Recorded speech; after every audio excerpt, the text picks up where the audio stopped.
Welcome to the Flat Earth from the Ground Up. In the middle of 2015, there was an uptick in the number of people making videos trying to sell the idea of a flat Earth to the gullible. That's right, the terrarium Earth you see here. A flat disk Earth ringed by ice, with a tiny little sun and moon traveling in circles above it, covered with a firmament that the stars are stuck into.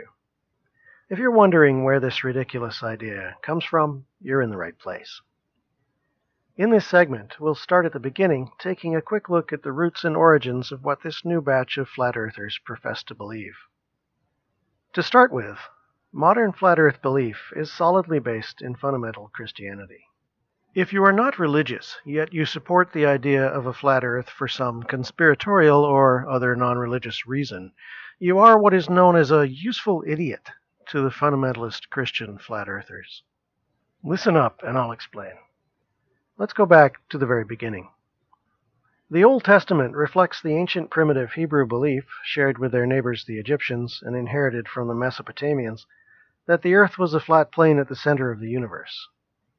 They believed the sky stretched over a flat earth held up at the edges by mountains, with the sun, moon, and stars attached to it or cut out of it. Until the classical Greeks advanced science, mathematics, and astronomy, this was the usual primitive conception. Over the centuries, science advanced, and with it, civilization spread. In Western civilization by the 3rd century, scientific understanding had firmly established the Earth as a sphere even among Christians, and made significant inroads into estimating the mass of and distances to other astronomical bodies. The geocentric notion that the Earth was the center of the universe took longer to fall. In 1543, the Polish astronomer Copernicus published his astronomical model, replacing the primitive and unworkable geocentric model with the heliocentric model, in which the Earth is not the center of the universe, but is instead one of many bodies orbiting the Sun, and the Sun itself is just one example of the many stars in the sky. In the late 1500s, the Dutch astronomer Tycho Brahe recorded a huge number of astronomical observations, cataloging stellar and planetary positions with an accuracy beyond anything achieved before. In the early 1600s, the German astronomer Johannes Kepler analyzed Brahe's observations of the motion of the planet Mars and deduced and published the laws of planetary motion. The Italian scientist Galileo followed, developing his own telescope, and yes, everything else I've mentioned so far was done before the telescope was invented. And using his telescope, Galileo discovered that Venus has phases, which was hugely influential in the transition to heliocentrism. Now, at this point in the story, we take a sharp left turn from the path of reason, so you might want to hold on to something. Shortly after Kepler's death in the 1650s in England, during one of the more energetic periods of religious mania, a tailor from London named John Reeve and his co-worker and cousin Lodowick Muggleton declared themselves to be the two witnesses prophesied in Revelations, and started a particularly crazy and now extinct anti-Protestant Christian sect called Muggletonianism. Muggletonians were crazy even for the 1650s. They believed a number of ridiculous things, including that God is 5 feet tall, that their mouths were blessed so that they could curse people to eternity simply by saying so, and that heaven was exactly 6 miles overhead of the geocentric, although admittedly spherical, Earth, separated from the Earth by a solid sky. And despite, or perhaps because of, having a complete idiot's understanding of astronomy, Muggletonians hated astronomers. Their blither would be right at home in a YouTube comment thread.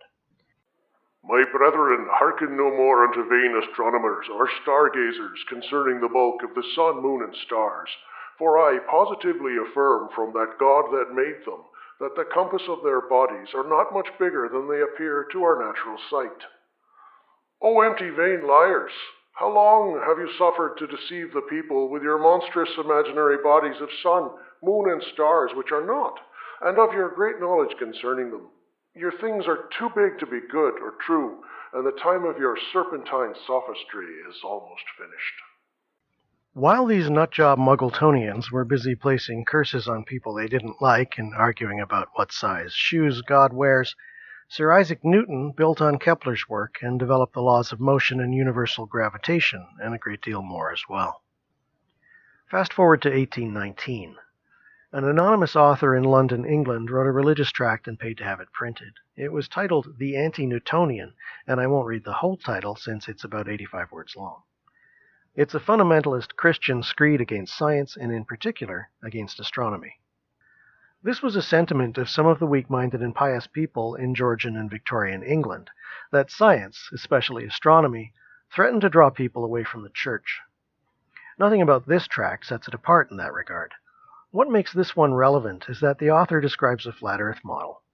It's incoherent and naive by any standard. He lacks any understanding of the science that he rails against, but you'll see the seed of the modern flat Earth idea. He claims the Earth is a horizontal surface encompassed by an impenetrable boundary of ice, with a North Pole at the center, with the sun going around the equator and moving north and south to cause the seasons. Curiously, he also puts an east and west pole to the left and right of his circular map, a south pole at the top and an unknown pole at the bottom.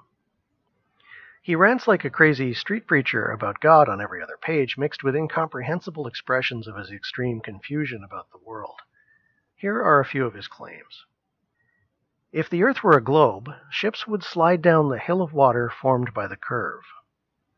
Air has no weight. Fire involves light contradicting gravity. Refraction means that telescopes and the human eye cannot provide meaningful data about the sun, the moon, and the stars.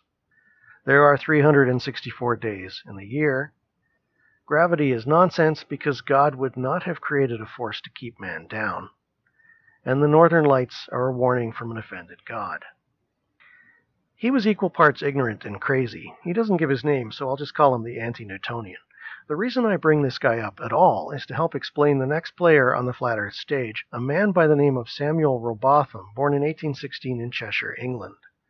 Young Rowbotham read Anti-Newtonian's tract at an impressionable age, and it formed the basis of his later writings, at least in the ideas of religious opposition to astronomy, the circular flat shape of the Earth, the ice wall surrounding it, and the path of the sun above it. I am sure he was also influenced by the Muggletonian author Isaac Frost, who in 1846 produced an expensive, although incoherent book attacking the Newtonian system in favor of the Muggletonian interpretation of the Book of Enoch. Rowbotham filed the serial numbers off of Anti-Newtonian's flat Earth tract, cut out a few of the stupidest bits, added a few of his own flourishes, mixed in some of Frost's faulty thinking, and had his own pamphlet printed under a pseudonym in 1849.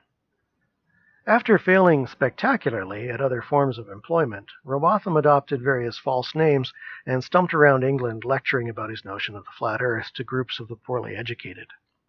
Whenever the opposition got heavy, he left town and changed his name. Having refined his arguments through his lectures, Rowbotham developed his pamphlet into a book that was printed in 1865, still under a pseudonym. Though pretending a scientific approach to the subject, the book devolves into religious ranting. Fully a fifth of the book is dedicated to Christian moralizing and Rowbotham's strained interpretations of selected scripture. He put out a revised edition in 1871, which we'll talk about in a later segment. In between the lecturing gigs, Rowbotham peddled quack medicines that were supposed to cure aging, but of course never under his own name. They didn't work. He died at the age of 68 of heart failure. In the 1881 census, he claimed to be Samuel Burley, author and lecturer of astronomy and chemistry, but on his gravestone 3 years later, as a parting lie, this lifelong con man claimed to be Samuel Rowbotham, M.D., Ph.D., despite never having earned any sort of doctorate or degree at all. This quack was the so-called father of the flat Earth. There were a few other published flat earthers who followed him during the Victorian and Edwardian periods, but they all based their writings to a large degree on Rowbotham's ideas, while never losing the religious mania. We'll come back to Rowbotham in later segments. Scratch a flat earther, and you will find an anti-science, anti-intellectual, biblical literalist with fundamentalist Christian beliefs, whether young earthism, creationism, end times prophecy, or just as likely, all of the above. The notion of a flat Earth is not a scientific one. It is pseudoscience, a fiction masquerading as science. Flat Earthers aim to protect and promote a fundamental literalist Christian ideology that is threatened by the progress of science and reason. Knowing full well that their beliefs have no scientific basis, and so will never be accepted by the academic community, They use the creationist tactic of misrepresenting science in every form, using arguments that are designed to sound convincing and scientific to people who are ignorant about science in general. In this series, we'll shed some light on this by reviewing each separate component of the flat Earth notion to show how trivially it breaks down when compared to the real world. Thank you for watching. If you'd like to see more, please like and subscribe, and I'll see you in part 2.